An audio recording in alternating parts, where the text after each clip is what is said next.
নমস্কাৰ বন্ধুসকল, আজি আমি ষ্টাৰ্ট কৰিবলৈ গৈ আছোঁ এই আৰজি কিতাপখন, যাৰ সাব ইন্সপেক্টৰ অফ পুলিচৰ কাৰণে যিখন আহিছে। এখন তোমাৰ নতুন হয়, প্ৰথম 2023-24 প্ৰকাশন। ঠিক আছে, তাৰ আমি জেনেৰেল মেথছ ষ্টাৰ্ট কৰিবলৈ গৈ আছোঁ। প্ৰথম কুৱেশ্যনটো কৈছে, এ শ্বপকিপাৰ বট এ শাৰী for 286 rupees and sold it at a profit of 75. The selling price of the শাৰী will be, মানে দোকানী এজনে শাৰী এখন কিনিলে 286 টকাত আৰু 75 টকা লাভত বিক্ৰী কৰিলে। শাৰীখনৰ বিক্ৰী দাম কিমান? ইয়াত তোমাক দিয়া আছে কিনা দাম মানে কি 286 টকা। নেক্সট লাভ কিমান হ'ল? লাভ হ'ল তোমাৰ 75 টকা। তো আমি সদায় যিকোনো এটা বস্তু যেতিয়া কিনিবলৈ যাওঁ আৰু লাভ বুলি কওঁ, সদায় বস্তুটো দোকানীজনে যিমান দিছে আৰু আমি যিমান ভাবিছিলোঁ তাৰ মাজৰ ডিফাৰেঞ্চটোৱে আমি লাভ বুলি ভাবোঁ। ঠিক তেনেদৰে আমি ক'ব পাৰোঁ যে দোকানীজনে যিহেতু বিক্ৰী কৰিলে, তো দোকানীজনৰ হিচাপত বিক্ৰী মূল্য বা বিক্ৰী দাম কিমান হ'ব? সি মানুহজনে যিমান টকাত কিনিছিলে কিনা দাম প্লাছ লাভ, তো সেইটোৱে হ'ব বিকাৰ দাম। তো এতিয়া আমাৰ কিনা দাম কিমান দিছে? 286 টকা প্লাছ 75 টকা। তো টোটেল মিলাই কিমান হ'ব? 361 টকা। ঠিক আছে, এতিয়া আমি ছেকেণ্ড কুৱেশ্যনলৈ আহোঁ। ছেকেণ্ড কুৱেশ্যনটো কি কৈছে মই অসমতে পঢ়ি দিছোঁ। এজন দোকানীয়ে এক টিং ঘিউৰ 158 টকাত বিক্ৰী কৰি 27 টকা লাভ কৰিলে। তো কিনাৰ দাম কিমান সুধিছে। তো ইয়াত দিছে বিক্ৰী মূল্য SP, চেলিং প্ৰাইচ দিলে কিমান? 158 টকা আৰু লাভ হ'ল কিমান বা প্ৰফিট ইকুৱেল টু 27 টকা। ঠিক আছে, তো আমাৰ কিমান হ'ল টোটেল? আমি কেনেকৈ উলিয়াওঁ লাভ লোকচান বা কিনা দামটো? কষ্ট প্ৰাইচ ইকুৱেল টু কষ্ট price plus profit equal to selling price. তো এতিয়া আমাক কি বুলি কৈছে? আমাক লাগে কষ্ট প্ৰাইচ। তো কষ্ট প্ৰাইচটো এইপিনে লিখিম, CP মাইনাছ প্ৰফিট কৰি দিলোঁ। ঠিক আছে, তো CPটো কিমান আছে আমাৰ? CP আছে 158 মাইনাছ 27 প্ৰফিটটো আৰু টকাটো আছেই। তো এইটো কিমান ল'লে? 131 টকা। ঠিক আছে, নেক্সট আমি 3 নম্বৰ কুৱেশ্যন লৈ আহিছোঁ। ইয়াত কৈছে, এজন মানুহে এটা ঘৰ 75,000 টকাত কিনি মেৰামতি কৰাত 1500 টকা খৰচ কৰি আৰু ঘৰটো বিক্ৰী কৰিলে 82,000 টকাত। তেওঁৰ লাভ কিমান? ঠিক আছে, তেওঁ কিনাৰ দাম CP কিমান হ'লগৈ? 75,000। ঠিক আছে, তেওঁ মেৰামতি মেইনটেনেঞ্চ বুলি লিখিছোঁ, মেইনটেনেঞ্চ কৰিলে কিমান? 1500 টকা। তেওঁ টোটেল খৰচ কিমান?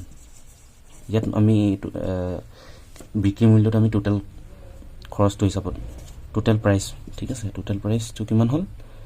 ধৰি লোৱা এইটো 8,000 টকা। চৰি 8,000 নহয়, হ'ব তোমাৰ 00567 টকা।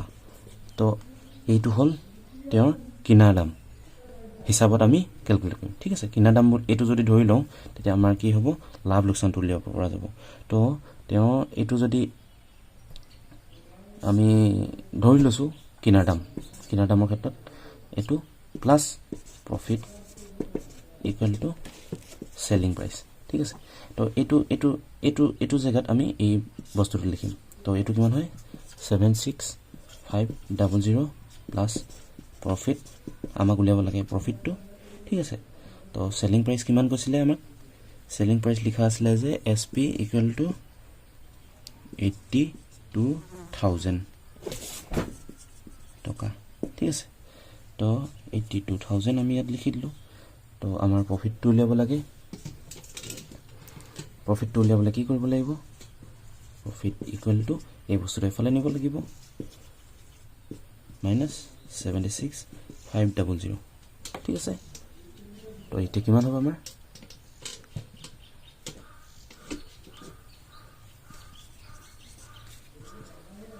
5,500 টকা হল মানে এইটোৱে আমাৰ প্ৰফিট যেটো উলিয়াব লগিয়া আছে ঠিক আছে নেক্সট আমি আহিলো 4 নম্বৰ কোৱেশ্চনটোলৈ 4 নম্বৰ কোৱেশ্চনটো দিছে কি এজন জোতা প্ৰস্তুতকাৰীয়ে এযোৰ জোতাৰ 144 টকাত বিক্ৰী কৰোঁতে 17 টকা লোকচান হল জোতাযোৰ কিনাৰ দাম কিমান তো ইয়াত দিয়া আছে কি বুলি সেলিং প্ৰাইস কিমান 144 টকা আৰু লস কিমান হল 17 টকা মানে আমাৰ কস্ট প্ৰাইস কিমান হ'ব যেটো সেলিং প্ৰাইস আছিল তাৰ লগত আমাৰ লসটো প্লাস কৰি দিব লাগিব মানে কম দামত বেচিলে ন কম দামত বেচিলে মানে কিমান কমত বেচিলে এই লসটো লগত মিলাব লাগিব তো আমাৰ সেলিং প্ৰাইস যিমান আছিল 144 প্লাস লস কিমান হল 17 টকা ঠিক আছে তো এটো হল তোমাৰ 161 টকা তো বস্তুৰ দাম আছিল 161 টকা লোকসান কৰিলে 17 টকা তো তেতিয়া বিক্ৰী হ'ব 144 টকা ঠিক আছে আমাৰ উলিয়াব লাগিছিল কস্ট প্ৰাইস এটো কিনাৰ দাম ঠিক আছে নেক্সট আমাৰ আহিলে 5 নম্বৰ কৈছে যে এটা ৰেডিও 450 টকাত কিনি 495 টকা বিক্ৰী কৰিলে লাভৰ শতাংশ কিমান আমাৰ শতাংশ উলিয়াবলৈ কি আছিল percentage of profit equal to profit divided by cost price into 100% ঠিক আছে এই ফৰ্মুলাটো আমি ইউজ কৰিম এই ফৰ্মুলাটো ইউজ কৰিবলৈ আমাৰ কি কি দিয়া আছে cost price কিমান দিয়া আছে 450 দিয়া আছে নেক্সট কি আছে selling price দিয়া আছে কিমান 495 টকা তো আমাৰ ইয়াৰ পৰা আমাক কি লাগে cost price টো উলিও আছে profit টো লাগে profit কি হ'ব যেটো বিক্ৰী মূল্য তাৰ পৰা আমি কিনাৰ দামটো বিয়োগ কৰি দিম তো 495 minus 450 টকা তো কিমান হল 45 টকা 45 টকা আমাৰ কি হল প্ৰফিট তো আমি প্ৰফিটৰ পাৰ্চেন্টেজটো এতিয়া উলিয়াব পাৰিম যেহেতু এইটো বস্তু আৰু এইটো বস্তু ইউজ কৰিব লাগিব পাৰ্চেন্টেজ অফ প্ৰফিট কি হল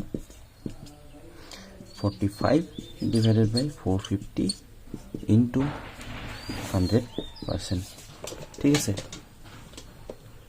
তো এতিয়া আমাৰ 4 কটা কটি গল 45 কটা কটি গল 10 থাকিলে মানে 10% প্ৰফিটত ৰেডিওটো বিক্ৰী কৰা হৈছিল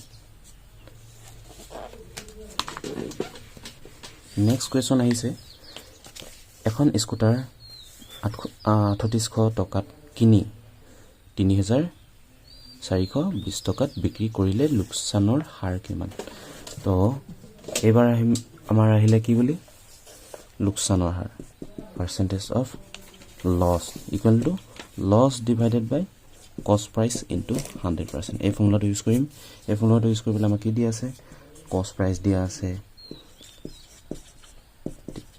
3800 টকা সেল প্ৰাইস দিয়া আছে 3420 টকা তো আমাৰ লস কিমান হল কিনা দামটোৰ পৰা যেটো বিক্ৰী মূল্য আছিল হেতু বি কৰি দিম সিপি মাইনাস এসপি তো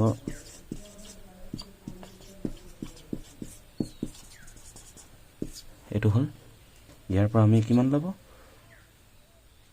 380 টকা ঠিক আছে লস যদি ইমান হল তো এতিয়া আমাৰ পাৰ্চেন্টেজ অফ লস কিমান হ'ব 380 আৰু কস্ট প্ৰাইস কিমান আছে 3800 into 100% তো ইয়াৰ পৰা 0 দুটা কটা কটি গল 38 এটো 10 টাইমছ গল মানে 10% লোকসানো আমাৰ 10% ওলালে ঠিক আছে নেক্সট কোৱেশ্চন আহিছে if the cost price is 50 profit percentage is 10% then SP কিমান আমাক দিয়া আছে কিনা দাম দিয়া আছে cost price equal to 50 টকা নেক্সট আহিলে তোমাৰ পাৰ্চেণ্টেজ অফ প্ৰফিট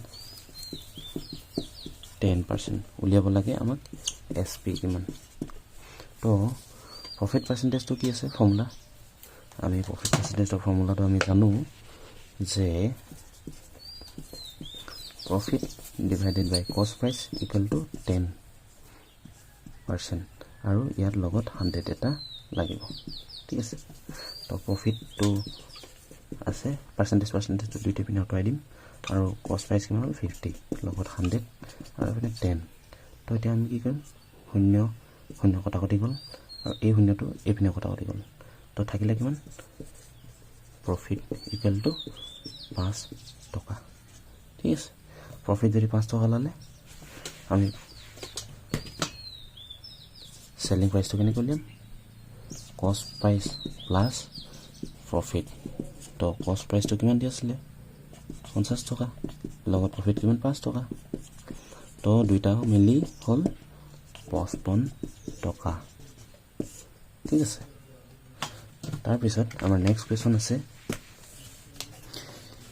কিনা দাম যদি 64 টকা 64 টকা হয় লাভৰ হাৰ 6/4 বেচা দাম কিমান তো আমাক কৈছে কিনা দাম কষ্ট প্ৰাইচ ইকুৱেল টু দিছে 68 টকা পাৰ্চেণ্টেজ অফ প্ৰফিট দিছে 6/4 টকা তো এইটো আমি যদি ভগ্নাংকত নিবলৈ হয় কি হ'ব 6 গুণ প্ৰথম 4টো তলত থাকিব 6 গুণ 24 প্লাছ 1 25% ইমান পাৰ্চেণ্ট প্ৰফিট হ'ল ঠিক আছে তো ইমান পাৰ্চেণ্ট প্ৰফিট আমাক লাগে কি বেচা দামটো SP উলিয়াব লাগে তো SP উলিয়াবলৈ হ'লে কি কৰিব লাগিব পাৰ্চেণ্টেজৰ ফৰ্মুলাটো আমি জানো ফৰ্মুলাটো আমাৰ হয় প্ৰফিট ডিভাইডেড বাই কষ্ট প্ৰাইচ ইনটু 100% ইকুৱেল টু 25/4% তো পাৰ্চেণ্টেজ আঁতৰাই দিলোঁ আমি ঠিক আছে তো প্ৰফিট আমি নাজানো উলিয়াব লাগিব আমাৰ প্ৰফিট কষ্ট প্ৰাইচ দিছে 64 ইনটু 100 আৰু 25/4 তো পাৰ্চেণ্টেজ কেইটা আঁতৰাই দিলোঁ এতিয়া চোৱা 25 100 যায় 4 বাৰ ঠিক আছে আৰু এই 4 এইটোৱে ইয়াক যায় 16 বাৰ তো আৰু এই 4টোৱে যায় ইয়াক 4 বাৰ তো আমাৰ প্ৰফিট কিমান হ'ল 4 টকা হয়নে প্ৰফিট ল'লে 4 টকা ঠিক আছে প্ৰফিট যদি 4 টকা হ'ল তো সেলিং প্ৰাইচ কিমান হ'ব কষ্ট প্ৰাইচ প্লাছ প্ৰফিট হয়নে কষ্ট প্ৰাইচ কিমান 64 প্লাছ 4 টকা হয়নে তো দুইটা মিলাই কিমান হ'ল 68 টকা ঠিক আছে তো এইটো হৈ গ'ল নেক্সট কুৱেশ্যন আছে বিক্ৰীৰ দাম যদি 180 টকা লোকচানৰ হাৰ 10% হ'লে কিনা দাম হ'ব এতিয়া বিকাৰ দাম কৈছে মানে SP ইকুৱেল টু দিছে 180 টকা নেক্সট কি কৈছে লোকচানৰ হাৰ percentage of lost equal to কিমান 10% তো আমাক কৈছে CP কিমান হ'ব তো আমি পাৰ্চেণ্টেজ অফ লছটো জানো loss divided by CP into 10% 100% equal to 10% হয়নে এতিয়া আমাক লাগে CP লাগে কিন্তু CPটো আমি নাজানো ইয়াত লাগে লছটো আমি উলিয়াব লাগিব লছটো আমি নাজানো তো ইয়াত যদি দুটা ভেৰিয়েবল আমি নজনা হয় কেনেকৈ উলিয়াম লছটো আমি কেনেকৈ উলিয়াম সদায় CP - SP হ'ব যেহেতু লছ হৈছে কষ্ট প্ৰাইচ যেটো হ'ব সেলিং প্ৰাইচ তাতকৈ কম হয় তো তেতিয়া এনেকৈ বিয়োগ কৰি দিলে লছটো ওলাব আৰু তলত কি আছে CP আছে ইনটু 100%টো আছে আমি পাৰ্চেণ্টেজটো আঁতৰাই দিলোঁ এনেকৈ ৰাখিলোঁ ইয়াত যেহেতু শূন্যটা আছে আৰু শূন্যটা কটাকটি কৰি দিলোঁ দুইটা ঠিক আছে তো এতিয়া চোৱা ওপৰত এইটো আছে আৰু তো এইপিনে সাইডত 10 আছে আৰু এইপিনে 1 আছে তো আমি কি কৰিম এই 10টো এই দুইটাতে দিবৰ কাৰণে ৰাখি দিম আৰু এই CPটো যেটো আছে এবাৰ লৈ যাম হ'ল তো এতিয়া কি হ'ল 10 CP আৰু 10 SP এটা ইকুৱেশ্যন বনি গ'ল আৰু CP হৈ গ'ল ঠিক আছে। এতিয়া নেক্সট কি হ'ল, এই চিপিটো আছে এইপিনে, এইটো চিপি এইফালে আছে। মই সৰু চিপিটো এইপিনে লৈ আহিলোঁ, তো এইপিনে 9 চিপি হ'ল, 9 চিপি হ'ল, আৰু এইটো এইফালে লৈ গ'লোঁ প্লাছ 10 চিপি হ'ল, ঠিক আছে। তো এতিয়া আমাক চিপিটো লাগে। এইপিনে যদি আমি চিপিটো উলিয়াওঁ কি হ'ব, চিপি ইকুৱেল টু কি হয় 10 SP ডিভাইডেড বাই 9 কৰি দিলোঁ, ঠিক আছে। তো এতিয়া আমাক চিপিটো দিয়া SP দিয়া আছে কিমান, SP 180 ৰুপিজ, ঠিক আছে। 180 হ'লে কি হ'ব, 9 ইয়াকে বাজায় দুবাৰ যায় 18, তো 20 হ'ল। তো 10 পূৰণ 20 কিমান হয়, 200 টকা। তো আমাৰ কষ্ট প্ৰাইচ কিমান ল'লে, 200 টকা, ঠিক আছে। নেক্সট আমাৰ আহিলে 10 নম্বৰ, কি কৈছে, ইফ দ্য চেলিং প্ৰাইচ মানে বিক্ৰীৰ দাম যদি 4,800 টকা হয়, লাভৰ হাৰ যদি 20% হয়, কিনাৰ দাম কিমান। তো আমাক দিছে কি, selling price equal to 4,800 rupees, আৰু পাৰ্চেণ্টেজ অফ প্ৰফিট দিছে 20%। তো আমাক লাগে কি, কষ্ট প্ৰাইচ। তো আমি কষ্ট প্ৰাইচ কেনেকৈ উলিয়াম, যিহেতু এইটো দিয়া আছে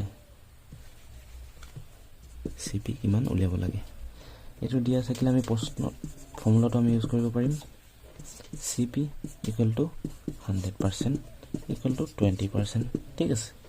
তো এইটো আমি কেনেকৈ কৰিম, প্ৰফিটটো কেনেকৈ উলিয়াওঁ, সদায় যিটো বিক্ৰী মূল্য, যিটো বেছি বিক্ৰী মূল্যটো বেছি, তো তাৰ পৰা আমি কিনাৰ দামটো বিয়োগ কৰি দিম, ঠিক আছে। তো তেতিয়া আমাৰ প্ৰফিটটো ওলায়। এইটো আমি আগতে এবাৰ কৰিছোঁ, আগতে চাই ল'ব পৰা কেনেকৈ হয়।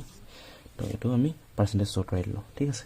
তো এতিয়া আমি এইটো এইফালে এটা শূন্য, এটাফালে এটা শূন্য কৰিলোঁ, যিহেতু দুইপিনে ওপৰত আছে, তো আমি কটাকটি কৰিব পাৰোঁ, ঠিক আছে।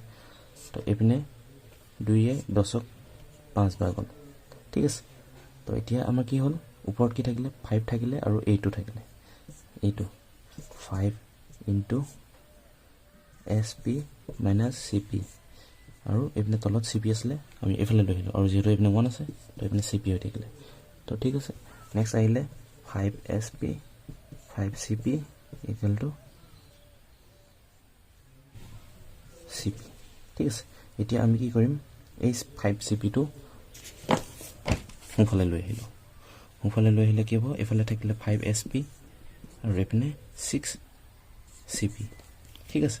আমাক লাগে কি, CP, তো CPটো আমি বাওঁফালে লৈ আহিলোঁ, 6 CP ইকুৱেল টু 5 SP, হয়নে। নেক্সট কি হ'ল, CP আৰু 5 SP ডিভাইডেড বাই 6 কৰি দিলোঁ, তো 5/6 ইনটু SPটো কিমান দিয়া আছে, আমাক দিয়া আছে 4,800 ৰুপিজ, ঠিক আছে। তো এতিয়া 6য়ে 48কে বাজায়, 6 8 গুণ 48, তো বাকী শূন্য দুটা ওপৰত লগত থাকি যাব। তো এই দুটা পূৰণ কৰিলে কিমান হ'ব, 5 8 গুণ 40, মানে 4,000 টকা হৈ যাব। কষ্ট প্ৰাইচ আমাৰ কিমান ল'লে, 4,000 টকা, ঠিক আছে।